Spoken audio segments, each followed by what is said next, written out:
On the night of December 23, 1985, 7 people were systematically eliminated across the remote hollows of Garrett County, West Virginia, during what should have been a peaceful Christmas Eve celebration. All adults, all members of the same extended family, all shot with surgical precision in their own homes, while holiday music played softly in the background. The perpetrator wasn't a stranger seeking robbery or a drifter looking for shelter from the winter cold. It was Thomas Michael Brennan, a 34-year-old coal miner who'd grown up singing Christmas carols with the very people he would eliminate that snowy December night. The FBI would later call it the most calculated holiday massacre in Appalachian history. But the motive wasn't money, wasn't drugs, wasn't even a family feud that had simmered for generations. It was a Christmas gift, a simple wooden music box that had been passed down through 3 generations of the Hartwell family, stolen by people Thomas had once called family himself. If you have the courage to hear this story, leave your like and subscribe to the channel. But I warn you, this narrative contains extreme violence based on real events that transformed a holy night into something unholy, forever. Garrett County, West Virginia wasn't much more than scattered homesteads connected by winding dirt roads that turned to mud when December rains came and ice when temperatures dropped below freezing.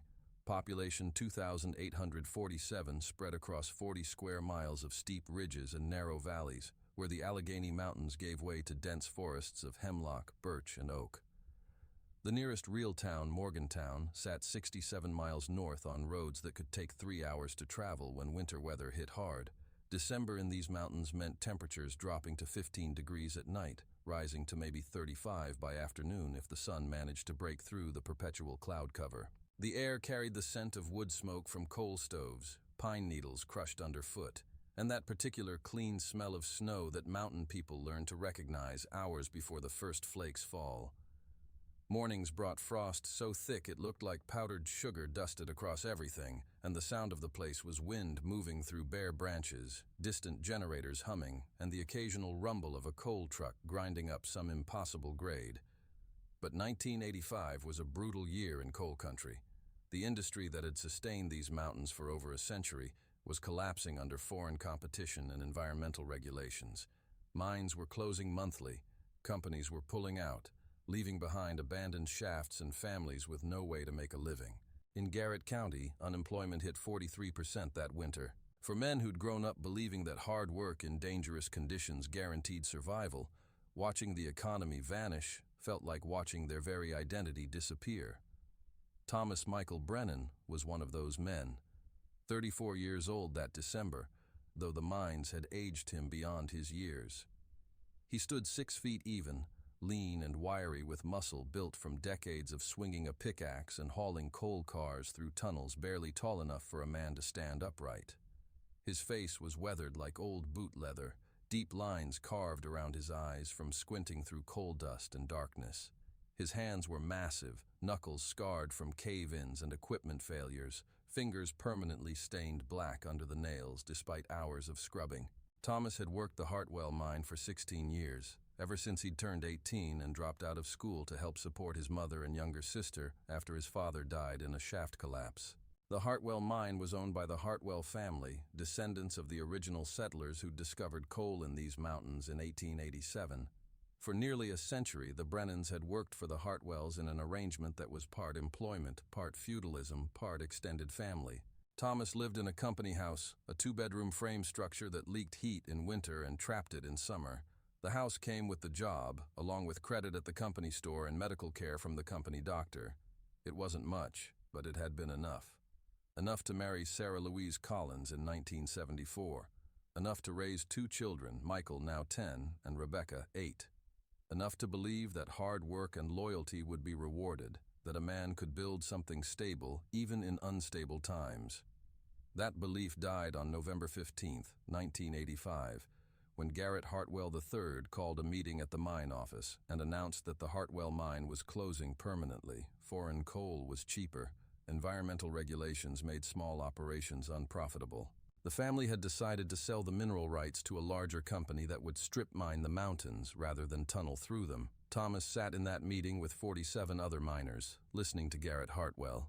The third explained that their services were no longer needed, that company housing would be available for 60 more days, that there might be opportunities with the new strip mining operation, though those jobs would pay half what underground mining paid and employ maybe 10 men instead of 48. What Thomas remembered most about that meeting wasn't the economic explanation or the corporate restructuring or even the unemployment statistics. What he remembered was how Garrett Hartwell III had looked at them, these men who'd worked his family's mine for decades, some for their entire adult lives, and how his eyes had been completely cold, completely indifferent, like he was announcing the weather rather than destroying their lives. After the meeting, Thomas walked home through the November twilight, past houses where families were learning that everything they'd built was disappearing, past children playing in yards they'd have to leave soon, past gardens that would go untended come spring. He opened the door to his own house and found Sarah at the kitchen table, still wearing her waitressing uniform from the diner in town, helping Rebecca with her homework while Michael practiced piano in the corner. The piano was a 1923 upright Kimball that had belonged to Thomas's grandmother. Sarah had taught both children to play, and the sound of their practicing had become the soundtrack of their evenings. That night, Michael was working on Silent Night, the melody floating through the house like a promise that some things remained beautiful, even when the world was falling apart. Thomas told Sarah about the mine closing, about the 60 days, about the strip mining jobs that might or might not materialize. She listened without crying, asked practical questions about their options, started calculating how long their savings might last. They talked about leaving Garrett County, about finding work in Charleston, or maybe even heading north to Ohio, where some of the auto plants were still hiring, but leaving meant abandoning everything. The house where they'd started their marriage, the community where their children had grown up, the mountains that held 4 generations of Brennan graves. Most importantly, it meant leaving behind the one thing of real value the family possessed, the thing Thomas couldn't bear to lose. In the corner of their living room sat a wooden music box that had been in the Brennan family since 1902. It was carved from mountain cherry by Thomas's great-grandfather, Ezra Brennan, who'd been a carpenter before the coal mines opened. The box played Silent Night when wound with a small brass key, the melody emerging from inside with a sweetness that made children stop and listen. But the real value wasn't in the craftsmanship or even the music. The real value was in what the box represented. Ezra Brennan had carved the music box as a Christmas gift for his wife Martha in 1902, the year their first son was born. He'd spent months selecting the perfect piece of cherry wood, months more carving the intricate design of holly leaves and Christmas stars that decorated the lid. Inside, he'd installed the music mechanism himself, adjusting it until the melody played perfectly. On Christmas Eve, 1902, he'd given it to Martha as she held their newborn son, and according to family legend, the baby had stopped crying the moment the music began to play. The music box had passed from Ezra to his son, from son to grandson, each generation understanding that it represented something deeper than ownership. It was identity. It was continuity. It was proof that the Brennan family had created something beautiful that would outlast the hardships of mountain life. During the Depression, when the family had nothing else, they had the music box. During World War II, when Thomas's grandfather was overseas, the box had played Silent Night for his children every Christmas Eve, connecting them to their father across thousands of miles. Thomas had inherited the music box when his father died in 1969, and he'd planned to pass it to Michael someday, continuing the tradition that connected 4 generations. The box wasn't worth much money, maybe a few $100s to an antique dealer who appreciated handcrafted furniture, but to the Brennan family, it was priceless. It was the only inheritance Thomas had received and the only inheritance he had to give. On December 1, 1985, 2 weeks after the mine closure announcement, Thomas came home from a fruitless job search in Morgantown to find Sarah crying at the kitchen table. The music box was gone. So was $53 from the coffee can where they kept emergency money. Rebecca sat in the corner, tears streaming down her face, while Michael stared at the empty spot where the music box had always lived. Sarah told him through her sobs that her brother Danny had come by that afternoon. Danny Collins was 26, unemployed since the lumber mill closed in September, struggling with alcohol and what people didn't call PTSD in 1985, but recognized anyway in young men who'd come back from Vietnam changed. Danny had asked to borrow money, and when Sarah explained they had none to spare, He'd noticed the music box, asked about it, suggested maybe they could sell it to help with expenses. Sarah had refused, explaining that the box was a family heirloom, irreplaceable, not something they could ever sell. Danny had nodded, seemed to understand, and left. An hour later, when Sarah was helping the children with homework, Danny had returned. He'd taken the music box and the emergency money while the family was in the backyard hanging laundry, leaving only a note that said he'd pay them back after Christmas when he got things figured out. But Thomas knew Danny Collins, knew he'd been drinking heavily since losing his job, knew he'd been running with people who solved problems in ways that didn't involve waiting or planning or considering consequences, knew that whatever Danny needed money for, it wasn't something temporary or something he'd recover from quickly. The music box was gone. The emergency money was gone. And with them went the last piece of security the Brennan family possessed. Thomas sat at his kitchen table that December night, looking at the empty space where 4 generations of his family's most precious possession had lived, listening to the silence where Silent Night used to play, and felt something crack inside his chest. Not anger exactly, something colder, something that went deeper than emotion and settled in the place where a man's sense of right and wrong lived. Danny Collins had taken more than wood and brass and music. He'd taken history. He'd taken identity. He'd taken the only thing that connected Thomas to his great-grandfather, his grandfather, his father, and his children. He'd stolen the past and the future in one thoughtless act. What Thomas didn't know, sitting at that kitchen table while December wind rattled the windows of the company house he'd soon have to leave, was that getting the music box back would require him to cross lines he'd never imagined crossing, that protecting his family's legacy would cost him everything else he valued, that some thefts can only be answered with blood. The next morning, December 2nd, Thomas drove his rusted 1978 Chevrolet pickup through the winding mountain roads to Danny Collins's trailer, a single wide that sat on blocks in a clearing barely large enough for the structure and a gravel driveway. The trailer belonged to Danny's girlfriend, Melissa Hartwell, a distant cousin of the mine-owning Hartwells, who'd inherited the property from her grandmother and let Danny live there rent-free in exchange for odd jobs he rarely completed. Thomas knocked on the aluminum door, heard movement inside, waited. When Danny finally answered, Thomas could smell the whiskey on his breath despite the early hour. Danny was smaller than Thomas, maybe 5'8", with the soft build of a man who'd stopped doing physical labor when the mill closed. His eyes were bloodshot, his hand shaky as he gripped the doorframe. "Tommy," Danny said, his voice carefully casual, "what brings you up here?" "You know why I'm here, Danny. Look, man, I'm sorry about yesterday. Things got desperate, you know. But I'm gonna pay you back, I swear, soon as I get some work lined up." Thomas stepped closer. "Where's my family's music box?"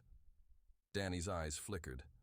"I had to sell it, Tommy, but like I said, I'll pay you back. Maybe not what it's worth to you personally, but fair market value." Fair market value. Thomas repeated the words slowly. "You think there's a fair market value for something that belonged to my great-grandfather?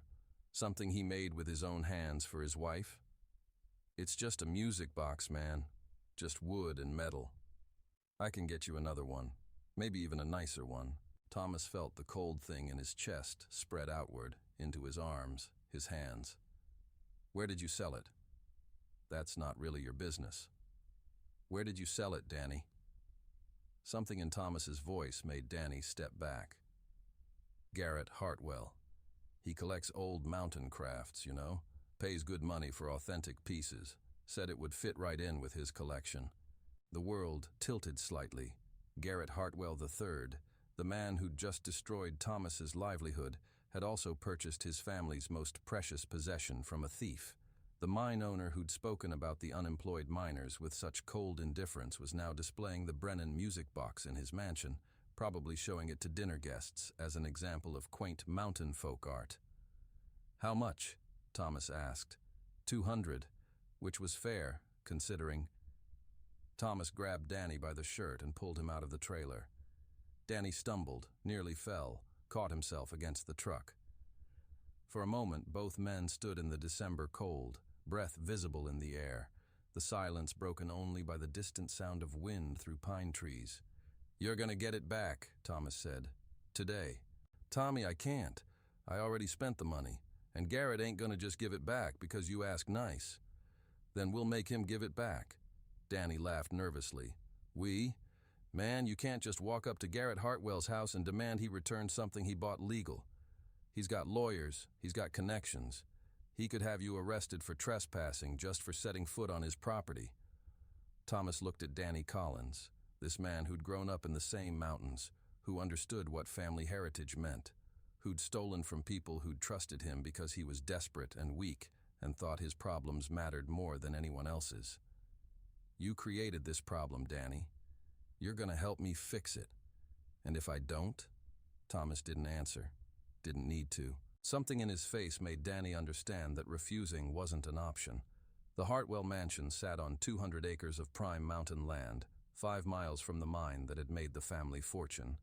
Built in 1924 when coal money flowed like water, it was a 3-story stone structure that looked more like something from the Virginia horse country than the West Virginia mountains. Circular driveway, landscaped gardens, a 4-car garage that held vehicles worth more than most mountain families made in a year. Thomas and Danny sat in the pickup truck at the end of the driveway, looking at the house where 4 generations of Hartwells had lived, while 4 generations of Brennans had worked their mines. Christmas decorations covered the mansion, professional displays that must have cost thousands of dollars. Wreaths on every window, lights outlining the roofline, a massive tree visible through the front windows. He's probably not even home, Danny said hopefully. Probably went to Charleston for Christmas shopping or something. Thomas pointed to the black Mercedes sedan in the driveway. That's his car. Maybe we should come back after Christmas, give people time to cool down, think about things rationally. Thomas turned to look at Danny. You think I'm going to leave my great-grandfather's music box in that house through Christmas? You think I'm going to let Garrett Hartwell wind it up and play Silent Night for his guests while my children sit in a house with no Christmas music because their uncle stole their inheritance? It's not that simple, Tommy. It's exactly that simple. You took something that wasn't yours. Now we're getting it back. They walked up the circular driveway, past landscaping that had been designed by professionals and maintained by a crew that probably cost more per year than Thomas made working underground. The front door was massive oak with stained glass panels depicting winter scenes. Thomas rang the bell and waited. Garrett Hartwell III answered the door himself. He was 52 years old, tall and soft from a lifetime of inherited wealth, wearing a cashmere sweater that probably cost more than Thomas's monthly grocery budget. His hair was silver, perfectly styled, and his hands were smooth and unmarked by any kind of physical labor. When he saw Thomas and Danny, his expression shifted from polite curiosity to carefully controlled annoyance. Mr. Brennan, he said, I wasn't expecting to see you. Mr. Hartwell, I need to talk to you about something you bought yesterday. I'm not sure what you're referring to. A wooden music box, Mountain Cherry, plays Silent Night. You bought it from Danny here for $200. Garrett's eyes moved to Danny, then back to Thomas. I may have purchased such an item. What about it? It was stolen from my family. I'm here to get it back. That's a serious accusation, Mr. Brennan. Do you have proof that this item was stolen? Thomas gestured toward Danny. The man who sold it to you is standing right here. He took it from my house without permission while my wife and children were outside. Garrett looked at Danny with the expression of a man who'd just discovered something unpleasant on his shoe. Mr. Collins, is this true? Danny's face went red. Look, it's complicated. Tommy's family was having money problems, and I thought maybe I could help by selling the box and giving them the money to pay bills. It was going to be a surprise. Except you kept the money, Thomas said flatly. I was going to give it to them. I just needed to take care of some things first. Garrett stepped back slightly, clearly uncomfortable with the domestic drama playing out on his doorstep.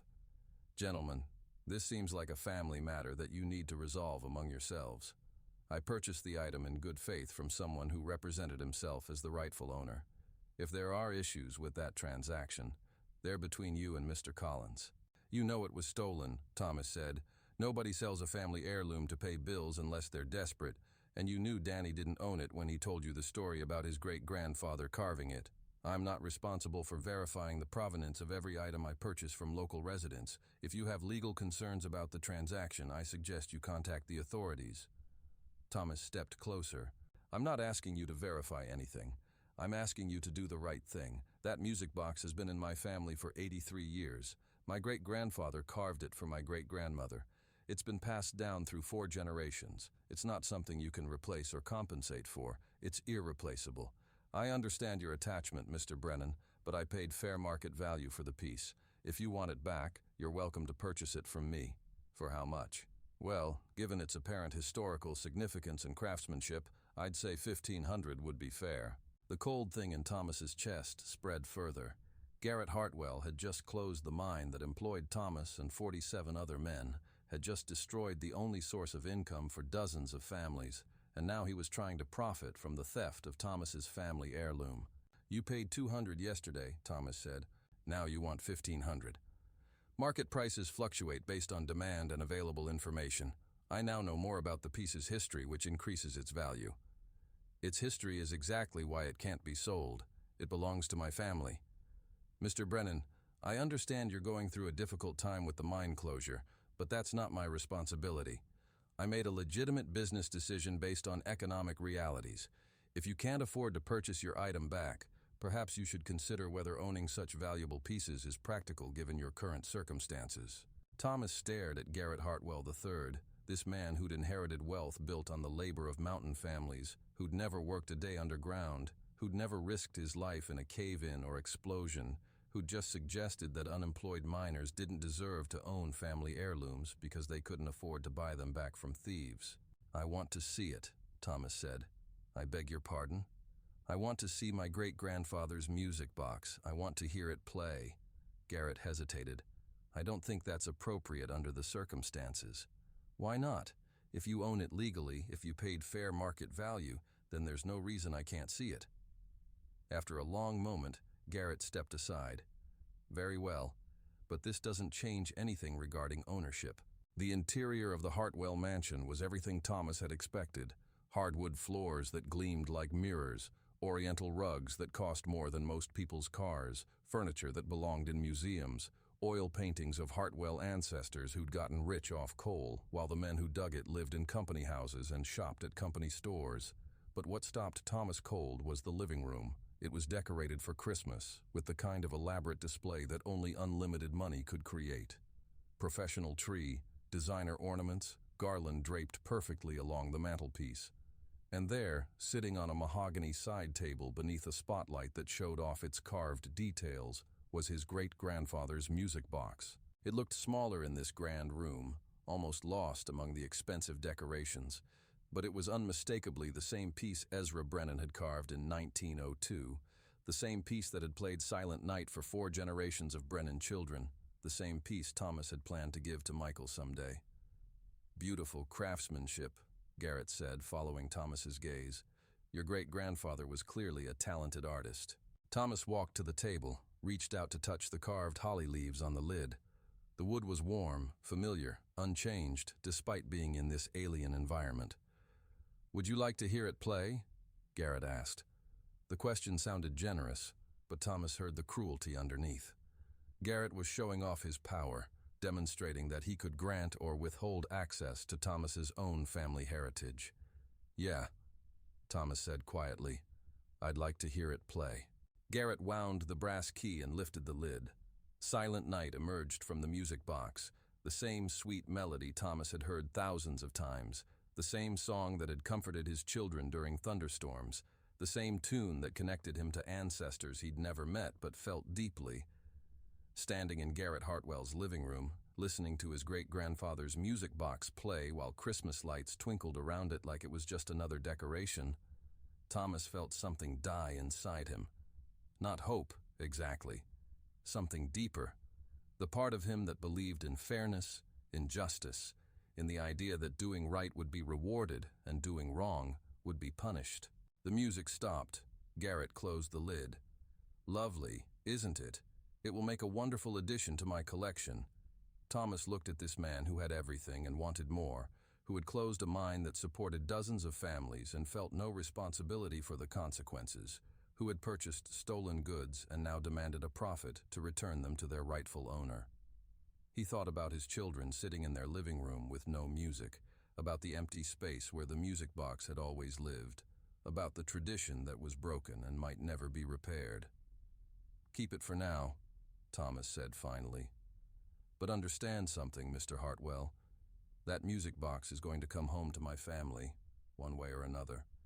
Garrett Hartwell's face hardened. "Mr. Brennan, I don't appreciate threats. If you continue this behavior, I'll be forced to contact the sheriff." "Not a threat," Thomas said calmly.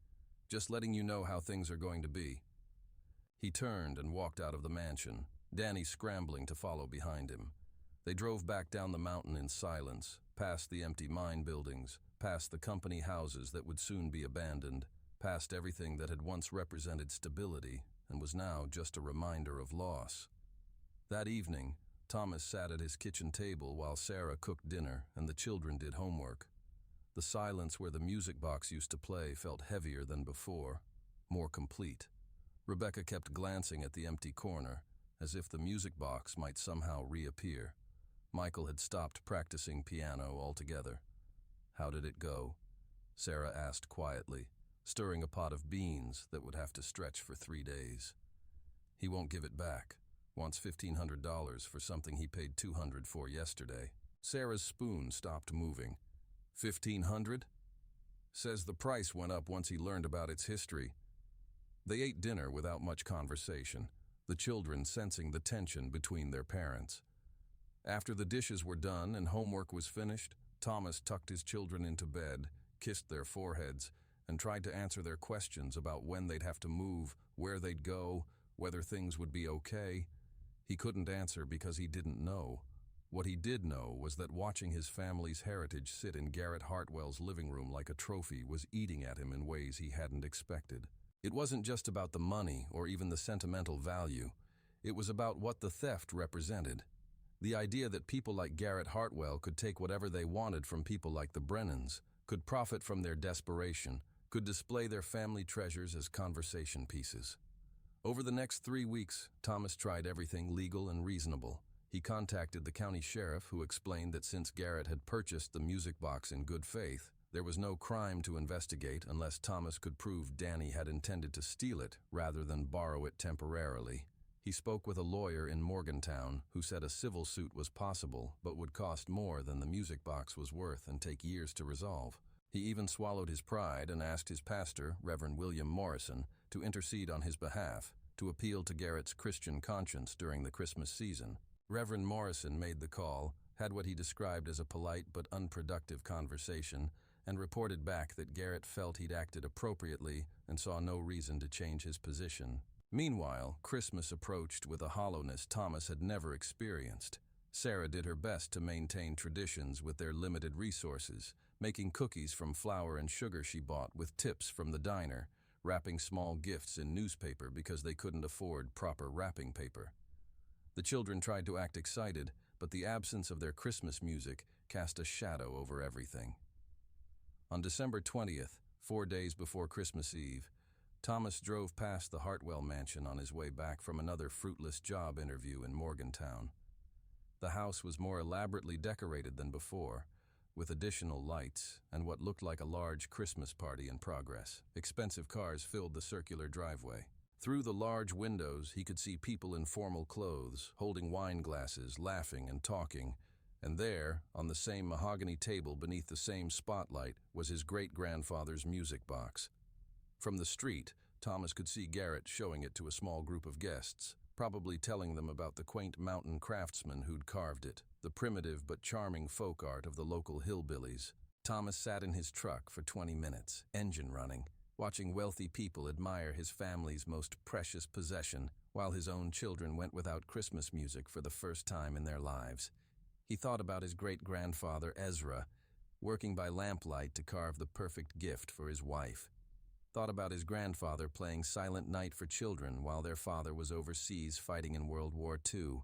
Thought about his own father, wounded in Korea, coming home to find the music box still playing, still connecting him to family and tradition and the idea that some things endured.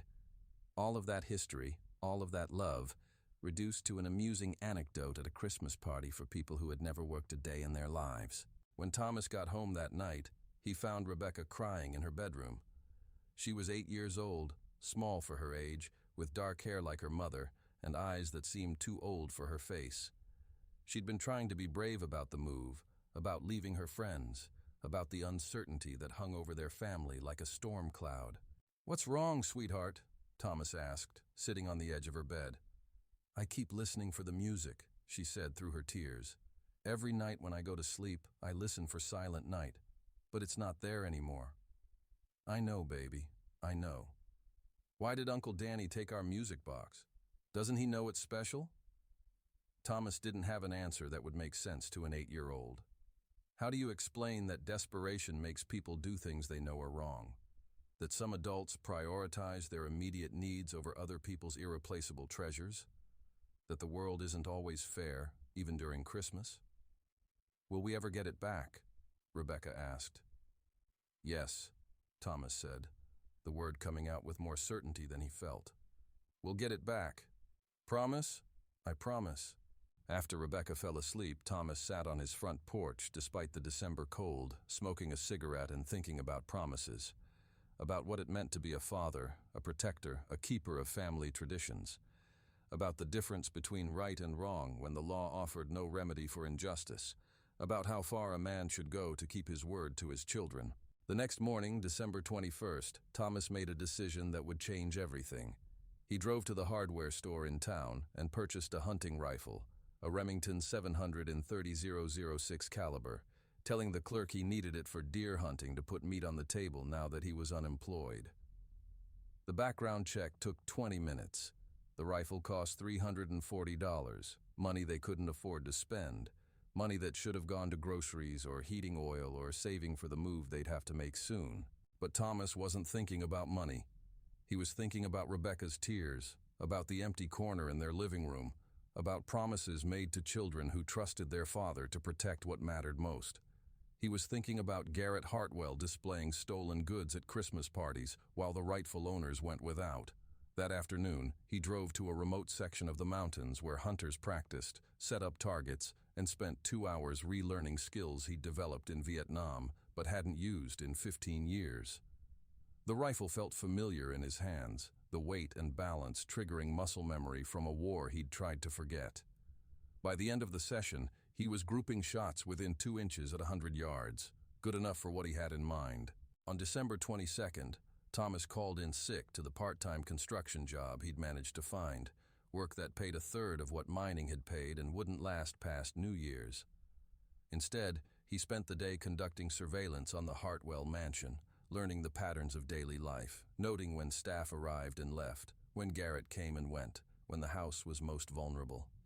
He discovered that Garrett Hartwell followed a rigid schedule. Morning coffee on the sun porch at 7:30, departure for his office in town at 8:15, lunch at the country club at noon, return home at 6:30 for dinner. Evening routines varied, but by 10 o'clock the house was usually dark except for security lights. On Sundays, Garrett attended services at the Episcopal Church in town, sitting in the same pew his family had occupied for 4 generations, contributing generously to the collection plate while paying minimum wage to the few employees he still had. After church, he typically returned home for a large dinner, often entertaining guests who stayed until late afternoon. The staff consisted of a housekeeper who came 3 days a week, a groundskeeper who worked part-time, and a cook who prepared elaborate meals when Garrett entertained. None of them lived on the property. The house had a security system, but it was primarily focused on preventing break-ins rather than armed confrontation. Thomas spent hours sitting in his truck on various back roads that provided views of the mansion, taking notes, sketching layouts, planning approaches and escape routes. He felt like he was back in Vietnam, conducting reconnaissance on an enemy position, except this time the enemy was a man in a cashmere sweater who'd stolen Christmas from his children. That evening, Sarah noticed his distraction during dinner. "You're quiet tonight," she said after the children had gone to bed. "Just thinking about things." "What kind of things?" "Ways to fix our problems." Sarah studied his face in the lamplight. After 11 years of marriage, she could read his moods better than anyone. "Tommy, what are you planning?" "Nothing you need to worry about." "That's exactly what I need to worry about." "I know that look. I saw it when you came back from the war. You're thinking about doing something stupid." I'm thinking about getting our music box back. How? Thomas didn't answer, which was answer enough. No, Sarah said firmly. Whatever you're considering, no, it's not worth it. It's not about worth, it's about right and wrong. Right and wrong don't matter if you're in prison. Right and wrong don't matter if you're dead. So we just let him keep it? We just accept that people like Garrett Hartwell can take whatever they want from people like us. We move on. We start over somewhere else. We build new traditions. You can't replace that music box, Sarah. You can't replace 83 years of family history. You can't replace a father either, or a husband. Think about what you're risking here. They argued quietly, careful not to wake the children, their voices intense but controlled. Sarah pleaded with him to let it go, to focus on their future rather than the past. Thomas tried to explain why that was impossible, why some things were worth fighting for regardless of consequences. Promise me you won't do anything stupid, Sarah said finally. I promise I'll think carefully about everything I do. That's not the same thing. It's the best I can give you. December 23rd dawned clear and cold, with temperatures dropping to 12 degrees overnight and rising to only 25 by afternoon. Snow had been forecast for Christmas Eve, the first white Christmas in Garrett County in 7 years. Thomas spent the morning with his children, taking them sledding on the hill behind their house, building a snowman in the yard, trying to create happy memories before everything changed. That afternoon, while Sarah worked her shift at the diner and the children visited their grandmother, Thomas loaded his truck with everything he'd need: the Remington 700 and a box of ammunition, dark clothes and a ski mask, gloves to prevent fingerprints, a flashlight with a red filter to preserve night vision, maps of the back roads around the Hartwell property. He also packed a canvas bag for the music box, something to protect it during transport. Because despite everything else he was planning, despite the line he was about to cross, the music box itself couldn't be damaged. It had to make it home safely. It had to be there Christmas morning when Rebecca woke up, ready to play Silent Night like it had for 4 generations of Brennan children. At 6 o'clock, Thomas kissed his children goodnight, told them he loved them, and said he had to go take care of some business. Rebecca hugged him extra tight, as if she sensed something was different. "Will you be home for Christmas?" she asked. "I'll be home," Thomas said, praying it would be true. "Will you bring our music box?" "I'll bring our music box." At 6:30, as Garrett Hartwell's Mercedes turned into his circular driveway, Thomas was already in position on a ridge overlooking the mansion, scope focused on the front door. The hunting rifle was loaded, safety off, finger resting lightly on the trigger. He had a clear shot at 200 yards, perfect visibility in the security lights, no wind to affect trajectory. All he had to do was squeeze the trigger. The trigger. Thomas Brennan sat on that ridge for 47 minutes, watching Garrett Hartwell move through his mansion like a man who owned the world. Through the rifle scope, Thomas could see him pouring wine in crystal glasses, adjusting Christmas decorations, walking past the mahogany table where the music box sat like a trophy. 47 minutes of perfect shooting conditions, 47 minutes of clear sight lines, 47 minutes to end everything with one squeeze of the trigger. But Thomas didn't pull it. Not yet. Because killing Garrett Hartwell wouldn't solve the real problem, wouldn't address the network of people who'd made the theft possible, who'd enabled it, who'd profited from it. Danny Collins, who'd stolen the music box in the first place. Melissa Hartwell, who'd provided Danny with a place to hide while he spent the money. The antique dealer in Charleston, who'd probably helped Garrett authenticate the piece and determine its increased value. Over the past 3 days of surveillance and planning, Thomas had identified 7 people who bore responsibility for what had happened to his family. 7 people who'd participated in the theft of his children's inheritance, either directly or indirectly. 7 people who'd chosen their immediate needs over the Brennan family's irreplaceable heritage. Getting the music box back wasn't enough anymore. These people needed to understand that actions had consequences, that you couldn't steal from desperate families during Christmas and walk away laughing, that some lines once crossed demanded a price that couldn't be paid with money or apologies. Thomas lowered the rifle and backed away from the ridge. Tonight was reconnaissance. Tomorrow night, Christmas Eve, was when justice would be served. He drove home through the December darkness, past houses decorated with Christmas lights, past families preparing for the holiday, past churches advertising midnight services and messages of peace on earth. The contrast between the Christmas spirit surrounding him and the cold calculation growing in his chest felt surreal, like he was living in two different worlds simultaneously. Sarah was waiting when he got home, sitting at the kitchen table with a cup of coffee gone cold. She looked up when he walked in, searched his face for clues about what he'd been doing. "Everything okay?" she asked carefully. "Everything's fine, just driving around thinking." "About what?" "About Christmas, about making sure the children have what they need." Sarah studied him for a long moment. "The children need their father more than they need anything else." "I know that." "Do you? Because lately it feels like you're willing to risk everything for a piece of wood and metal." Thomas sat down across from her. "It's not wood and metal, Sarah. It's everything that music box represents. It's the connection to my great-grandfather, my grandfather, my father. It's the tradition I promised to pass on to Michael. It's proof that our family created something beautiful that was supposed to last forever. And what happens to that legacy if you're not here to pass it on? What happens to it if I let thieves keep it? What do I tell Michael when he grows up and asks why I didn't fight to get back what belonged to him?" Sarah reached across the table and took his hand. "You tell him that his father was smart enough to know the difference between what matters and what doesn't. You tell him that love matters more than objects, that family matters more than tradition, that having his daddy alive and free matters more than having a music box." Thomas squeezed her hand, felt the warmth of her fingers, the calluses from years of waitressing and housework. She was right, of course. In any rational calculation, his family's future mattered more than their past. But rationality had died the moment he'd seen his great-grandfather's music box sitting in Garrett Hartwell's living room like a conversation piece. "I love you," he said quietly. "I love you too. That's why I'm scared." They went to bed without resolving anything, lying in the darkness of their company house, both pretending to sleep while their minds raced through possibilities and consequences. Thomas listened to Sarah's breathing, memorized the sound, wondered if this might be the last peaceful night they'd have together. At 3 a.m, he gave up on sleep and went to the kitchen, made coffee, sat at the table smoking cigarettes and making final plans. By dawn, he'd decided exactly how Christmas Eve would unfold. 7 people had stolen from his family. 7 people would pay the price.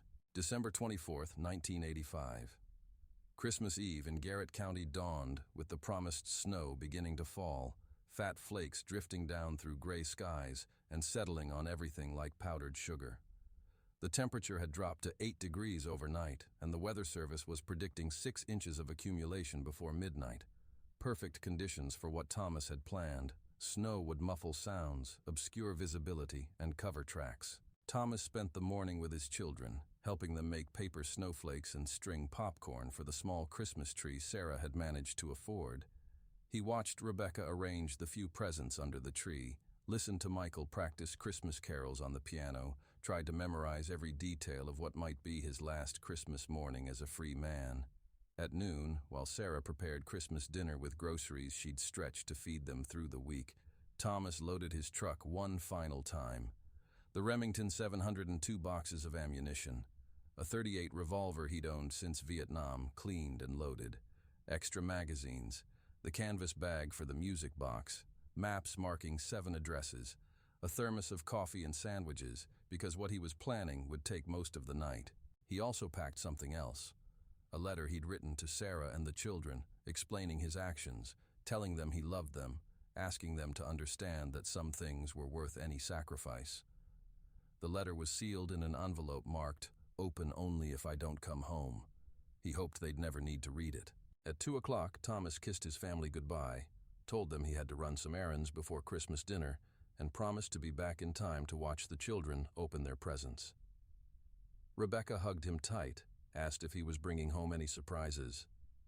"Maybe," Thomas said, thinking about the music box. "Maybe one special surprise." He drove through the falling snow to his first stop, Danny Collins's trailer. The same single wide where this whole nightmare had started 3 weeks ago, where a desperate man had made a decision that would destroy multiple families. Thomas parked a quarter-mile away and approached on foot, the Remington slung across his back, footsteps muffled by the accumulating snow. The trailer sat in its clearing like a metal box dropped from the sky, no aesthetic consideration given to its placement or appearance. Smoke rose from a chimney pipe, indicating someone was home and the wood stove was burning. Danny's rusted Ford pickup sat in the driveway, covered with snow that suggested it hadn't moved all day. Thomas circled the trailer, checking for escape routes, noting the positions of windows and doors. Through the front window, he could see Danny and Melissa sitting on a couch, drinking beer and watching television. A small artificial Christmas tree sat in the corner, decorated with cheap ornaments and lights that blinked in random patterns.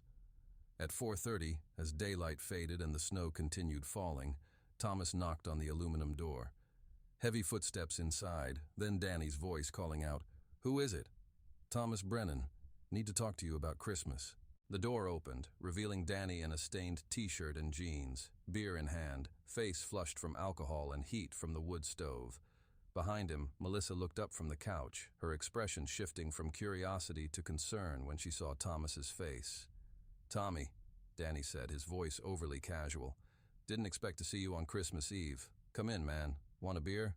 "No thanks. Just came to give you something." "Yeah? What's that?" Thomas stepped inside, let the door close behind him, and pulled the .38 revolver from his coat. Danny's face went white. Melissa screamed and scrambled behind the couch. "Jesus Christ, Tommy, what are you doing?" "Giving you what you deserve for stealing from my children at Christmas." "Look, man, I told you I'd pay you back. I'm working on it." "Too late for that." Thomas raised the revolver. Danny backed against the wall, hands up, beer bottle falling to the floor and shattering. "Please, Tommy, please. I got problems, man. I got debts. People were gonna hurt me if I didn't come up with money fast. So you decided to hurt my family instead. It wasn't supposed to be permanent. I was gonna get it back somehow. You sold it to a man who wants $1,500 for something you stole for free. How are you gonna get it back?" Danny's mouth opened and closed like a fish out of water. No answer, because there never had been a plan to return the music box. Just desperation and selfishness, and the assumption that Thomas would eventually accept the loss. "You took Christmas away from my children," Thomas said quietly. "Now I'm taking everything away from you." The shot echoed through the trailer. Danny Collins fell against the wall and slid to the floor, eyes wide, blood spreading across his shirt. Melissa screamed again, a sound like an animal in pain. Thomas turned to her. "You let him live here while he spent my family's money. You helped him hide what he'd done." "I didn't know," Melissa sobbed. "I swear I didn't know it was stolen." "You knew Danny didn't have money for drugs and alcohol, but you didn't ask where he got cash to buy them. You chose not to know because it was convenient. Please, I'll do anything. I'll help you get the music box back. I'll talk to Garrett. Tell him what really happened." "Too late for that, too." Thomas raised the revolver again. Melissa tried to run for the back door but tripped over the overturned couch. The second shot was muffled by her screaming, which stopped abruptly. Thomas stood in the trailer surrounded by Christmas decorations and death, feeling nothing but cold satisfaction that 2 of the 7 were crossed off his list. He searched Danny's pockets, found $63 in change, probably what remained of the emergency money stolen along with the music box. Thomas pocketed the cash. It belonged to his family anyway. Before leaving, he turned off the television, extinguished the wood stove, and unplugged the Christmas tree lights. No point letting the trailer burn down and destroy evidence before the bodies were discovered. He wanted everyone to understand exactly what had happened here and why. At 6:15, Thomas drove through the snow-covered mountains to his second stop, the antique shop in Charleston where Garrett Hartwell had taken the music box for authentication. The shop was closed for Christmas Eve, but Thomas had learned that the owner, Margaret Sweeney, lived in an apartment above the store. Margaret was 64 years old, a widow who'd inherited the antique business from her late husband and specialized in Appalachian folk art. She'd helped Garrett determine the music box's increased value, had suggested the $1,500 asking price, had even offered to broker the sale if Thomas couldn't afford to buy it back. Her apartment was accessible through an external staircase that led to a second-floor entrance. Thomas climbed the stairs quietly, snow crunching under his boots, and knocked on the door. "Who's there?" Margaret called from inside. "Police, ma'am. Need to ask you some questions about stolen property." The door opened to reveal an elderly woman in a Christmas sweater, gray hair pinned back, glasses perched on her nose. She looked at Thomas with confusion that quickly turned to fear when she saw the rifle in his hands. "You're not police." "No, ma'am. I'm Thomas Brennan. You helped Garrett Hartwell steal my family's music box." "I don't know what you're talking about." 3 weeks ago, Garrett brought you a wooden music box. Cherry wood, carved with holly leaves, plays Silent Night. You told him it was worth $1,500 instead of the $200 he paid for it." Recognition dawned in Margaret's eyes. "The Mountain Cherry music box. Yes, I remember. Beautiful piece, probably 1900s craftsmanship." 1902. Made by my great-grandfather for my great-grandmother. Stolen from my house by a drug addict who sold it to Garrett for quick cash. I didn't know it was stolen. Garrett said he'd purchased it from a local resident who needed money. But you knew it was worth more than he'd paid. You knew someone had been cheated, and instead of suggesting he return it or pay a fair price, you helped him increase his profit. Margaret backed into her apartment. "I provided an appraisal service. That's my business. Your business is profiting from other people's desperation. You see mountain families selling their heirlooms for drug money, and instead of asking questions, you help rich collectors take advantage of them. That's not true. I provide fair market valuations. Fair market value for a piece that was stolen from children at Christmas. Fair market value that put it permanently out of reach of the rightful owners." Thomas stepped into the apartment, rifle ready. Margaret's living room was filled with antiques, probably pieces she'd acquired from desperate mountain families over the years. Old furniture, quilts, carved items similar to the music box. A career built on buying low from the poor and selling high to the wealthy. "Please," Margaret said, "I'm an old woman. I have grandchildren coming for Christmas dinner tomorrow. My children won't have Christmas music because you helped a thief price them out of their own inheritance. I can fix this. I can call Garrett, tell him to return the piece. I can say I made a mistake in the valuation. Too late for that." The shot shattered the Christmas quiet of the apartment. Margaret Sweeney fell among her collection of mountain artifacts, blood staining the antique rug beneath her. Thomas looked around the room at all the family heirlooms that had probably been sold out of desperation, now displayed as decorative objects for someone who'd never understood their true meaning. 3 down, 4 to go. The snow was falling heavier now, accumulating on the windshield faster than the wipers could clear it. Thomas drove carefully through the mountain roads, past houses where families were gathering for Christmas Eve dinners, past churches preparing for midnight services, past communities that had no idea their Christmas was being marked by systematic execution. His next stop was the office of James Bradley, the lawyer who'd advised Garrett Hartwell that the music box purchase was legally sound and who'd suggested that Thomas pursue civil litigation if he wanted it back. Bradley worked for the law firm that handled all of Garrett's business affairs, had been instrumental in closing the mine, and had personally assured Garrett that purchasing items from Danny Collins carried no legal risk.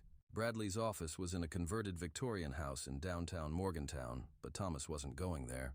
He was going to Bradley's home, a large colonial in an expensive subdivision where lawyers and doctors and other professionals lived insulated from the economic devastation affecting the rest of West Virginia. The house sat on 2 acres of landscaped grounds, Christmas lights outlining the roofline and windows, a luxury SUV and sedan parked in the circular driveway.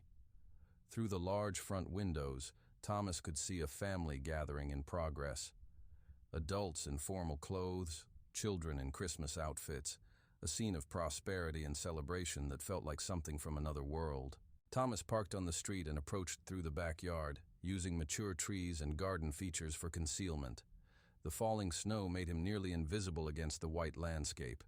Through a rear window, he could see James Bradley holding a glass of wine, laughing at something someone had said, completely unaware that death was approaching his house.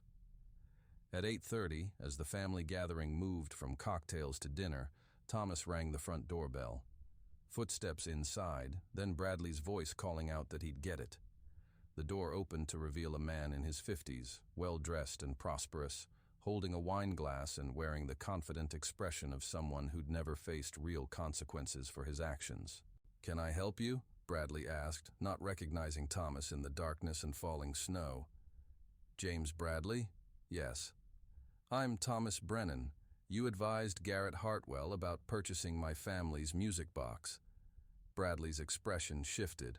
Mr. Brennan, this is Christmas Eve. This isn't appropriate. Neither was helping a thief keep stolen property. I provided legal counsel based on the facts as presented to me. If you have concerns about the transaction, we can discuss them during business hours. No business hours for what I came to discuss. Thomas pulled the .38 revolver. Bradley's wine glass fell, shattering on the marble entryway floor. From the dining room came the sound of family conversation, children laughing, Christmas music playing softly. "Please," Bradley whispered. "My family's here. My grandchildren. My children are at home without their Christmas music because you told Garrett it was legal to keep stolen property." "I didn't know it was stolen. Garrett said he'd purchased it legitimately." "But you knew the seller wasn't the rightful owner. You knew the price was suspicious.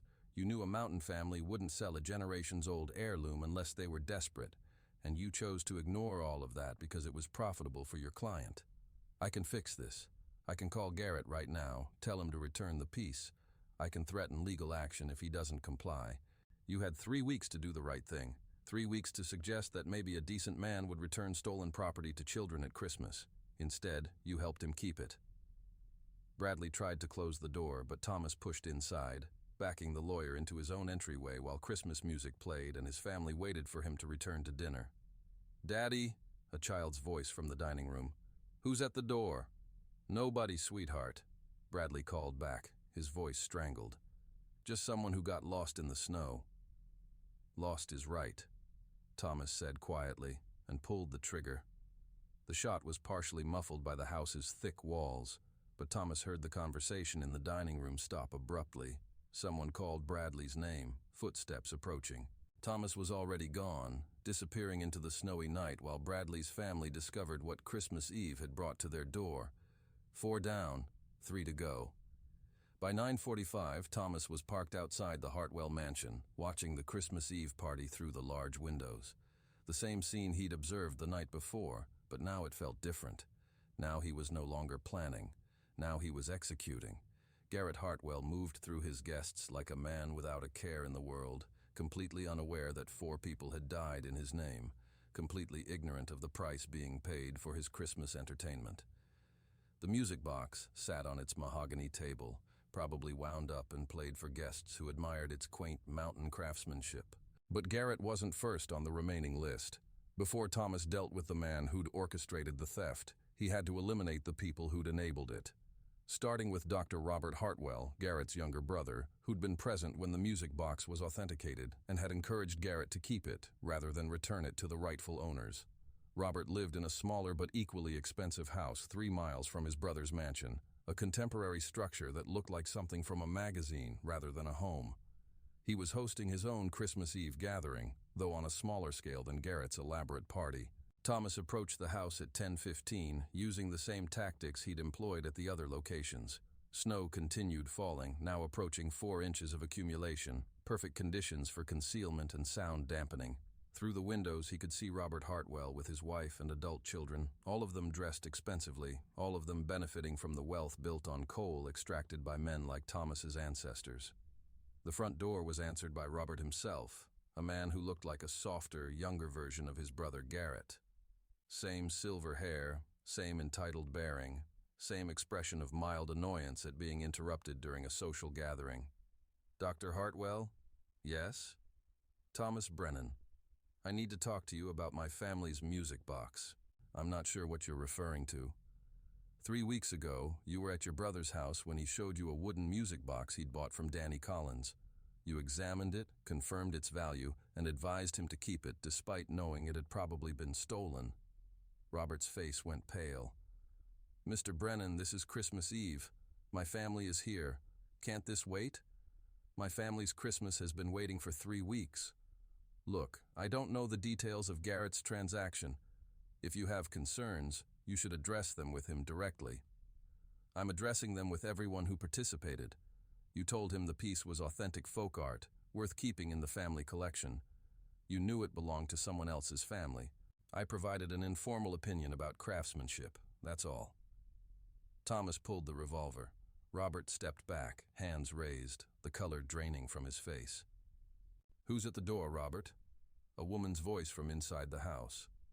Thomas Michael Brennan was arrested on December 26, 1985, found sitting in his kitchen with his daughter Rebecca on his lap, the recovered music box playing Silent Night on the table before them. He offered no resistance, simply asked the officers to wait until the song finished. He was convicted of 7 counts of first-degree murder and sentenced to death, though West Virginia had no death penalty. Life without parole became his final judgment. The music box sits today in an evidence locker, silent and forgotten, its melody silenced by the blood spilled to reclaim it. Sometimes the most precious things we fight to protect are destroyed in the very act of protecting them. 7 lives ended so that Silent Night could play once more in a house where no one was left to hear it. That's the true price of vengeance disguised as justice.